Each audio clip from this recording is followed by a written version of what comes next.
लेकिन जब आप ये पता करेंगे कि भाई तुम इंडियन नागरिक हो कि नहीं, यहीं पे वो पेज है कि वहां पे आप उसको कैसे ट्रीट करेंगे और क्या रिकॉर्ड वो दिखाएगा तो आप मानेंगे। आपके रिकॉर्ड पे वो है कि नहीं, अभी तो यही नहीं वो है, उसके लिए आपने कई रजिस्टर्स वगैरह बनवाए हैं। तो उस लेवल पे परसिक्यूशन ना हो, तो ये बेहद जरूरी है। और ये बिल्कुल सही कहा अश्वनी जी ने कि भाई जो लोग वहां पे हिंदू होके रह गए हैं, अपना जनेऊ बचा रहे हैं, तो उसको कहाँ शरण मिलेगी? उसको क्या नेपाल पड़ेगा या उसको बर्मा शरण देगा? उसको हम शरण दे सकते हैं। लिहाजा अगर वो आ रहे हैं तो मोस्ट वेलकम। लेकिन उसके साथ जब इम्प्लीमेंटेशन करेंगे तो हर लॉजिक का एक होता है, इसको कहते हैं SNP doctrine, all cows are not animals but all animals are not cows. यहाँ पे यही डॉक्ट्रिन चलेगा लॉजिक का कि आपने ये पता करने के लिए कि भारतीय नागरिक हो कि नहीं, ये तो करेंगे ना।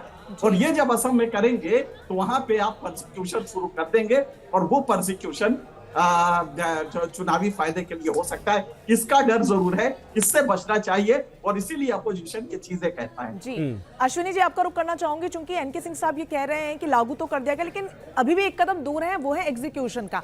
प्रोसेस क्या रहेगा, क्योंकि खुद आप एडवोकेट हैं, थोड़ा आप समझा पाए। अच्छा, एक सवाल मैं इसमें रंजना जोड़ना चाहूंगा, चूंकि उसके बाद थोड़ा समय के आधार पर भी, अगर चुनावी नोटिफिकेशन जारी होता है अश्विनी जी, चूंकि आप अधिवक्ता हैं, क्या उस दौरान भी जो डॉक्यूमेंटेशन की प्रक्रिया होगी वो चलती रहेगी? यानी पेपर दिखाना पड़ेगा बकायदा? देखिए, पहली बात तो ये बहुत सीधी सी बात है, इनके सर हमारे बहुत वरिष्ठ हैं और हम तो बहुत कुछ उनसे सीखते रहते हैं। इसका भारतीयों से कोई लेना देना नहीं। नोटिफिकेशन आ गया है, एक विंडो ओपन हो गई है।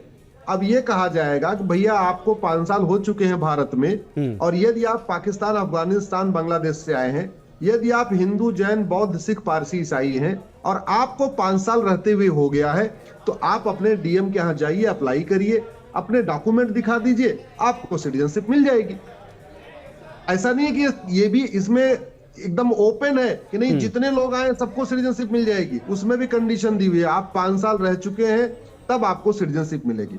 सामान्यतया ना, सामान्य व्यक्ति को जो सिटीजनशिप की कंडीशन है 10 साल। अब वो बेचारे चूंकि प्रताड़ित होके आए हैं तो उनके लिए 5 साल है, इस साल में 5 साल की उनको छूट है। जैसे अदनान सामी को सिटीजनशिप मिली है, या सिटीजनशिप एक्ट में कोई भी आके सिटीजनशिप ले सकता है, वो चाहे चाइना का हो, चाहे अमेरिका का हो, चाहे जापान का हो, चाहे फ्रांस का हो, किसी भी देश का हो, उसको सबको भारत में सिटीजनशिप लेने के लिए एप्लीकेशन डालने की छूट है जी। लेकिन एप्लीकेशन जो टर्म्स कंडीशन है वो 10 साल भारत में रहने की है जी। यहाँ पे चूंकि ये बेचारे सब कुछ छोड़ के आए हैं, और ये अगर इनको आने की जरूरत ही नहीं पड़ती, अगर ये कन्वर्ट हो गए होते, इन्होंने कलमा पढ़ लिया होता, अपना खतना करा लिया होता, और ये कबूल करके इस्लाम कबूल कर लिए होते, तो इनको आने की जरूरत ही नहीं है। बढ़िया अपने खेत खलिहान में रहते, अपने दुकान मकान चलाते रहते। इन्होंने धर्म की रक्षा के लिए सब कुछ छोड़ा है। चूंकि ये अखंड भारत में थे, बंटवारे में इनका कोई दोष नहीं है, इनसे पूछ के बंटवारा नहीं हुआ था। बंटवारा तो पॉलिटिकल अपनी कंपल्सन के कारण हुआ, भैया ठीक है तुम भी राजा बनो, हम भी राजा बने, उसकी एक अलग कहानी है। तो इनका कोई दोष नहीं था, इनसे कोई पूछ के भारत पाकिस्तान नहीं बना। इसलिए भारत की ड्यूटी है कि कम से कम वो इनको शरण दे दे, उनको नागरिकता दे दे, और थोड़ी सी छूट दे दी गई। अदरवाइज ओपन विंडो है, कई सारे पाकिस्तान के एक्टर को नागरिकता मिली है, कई सिंगर्स को नागरिकता मिली है, अभी भी बहुत सारे लोग, आखिर वो तस्लीमा नसरीन आज भी भारत में रहती हैं, तो ऐसा नहीं है कि सबको निकाल दिया जाएगा। बिल्कुल, ये केवल सिटीजनशिप देने में थोड़ा सा छूट दिया गया। बिल्कुल। तापस, मैं आपके पास आऊंगा, जरा ये बताइए, मुझे लगता है विपक्ष को अनुमान भी नहीं रहा होगा, अंदाजा भी नहीं रहेगा कि आज सरकार ये बड़ा कदम उठाने जा रही है, क्योंकि इसको लेकर अभी रिएक्शंस कैसे हैं? दूसरा, अखंड भारत को लेकर ये मोदी सरकार का सबसे बड़ा मास्टर स्ट्रोक अब तक का माना जा रहा है। जी देखिए, अब बेशक हम कह सकते हैं कि ये ट्रम्प कार्ड रहा है मोदी सरकार का। चुनाव भी मौसम में जब एक के बाद एक विरोधियों को घेरा जा रहा है, इंडी गठबंधन टूटने के कगार पर है।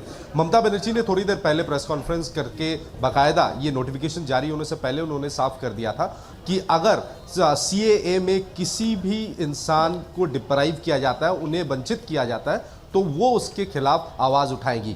लेकिन अगर नैरेटिव देखें, एक नैरेटिव सेट हो रहा है विरोधियों की ओर से। ममता बनर्जी ने भी आज कहा है कि अगर ये CAA NRC का रास्ता खोल देता है और लोगों को आइडेंटिफाई करके देश के बाहर भेजा जाता है या डिटेंशन कैंप में भेजा जाता है, तो तृणमूल कांग्रेस एकजुट होकर सड़कों पर उतरेगी, इसका विरोध प्रदर्शन करेगी। ये नैरेटिव बहुत इंपॉर्टेंट है, क्योंकि देखिए, एक तो चुनावी मौसम है, दूसरा पोलराइजेशन पॉलिटिक्स, जो ध्रुवीकरण, बिल्कुल, उसका भी लाभ कहीं ना कहीं विरोधी उठाने की कोशिश जरूर तापस करेंगे। बिल्कुल, बंगाल में इसका बहुत बड़ा असर होता दिखाई देगा, क्योंकि बंगाल के दौरे पर प्रधानमंत्री अभी थे और जाहिर सी बात है कि सबसे ज्यादा अगर कहीं पर चर्चा हुई थी तो बंगाल को लेकर ही हुई थी।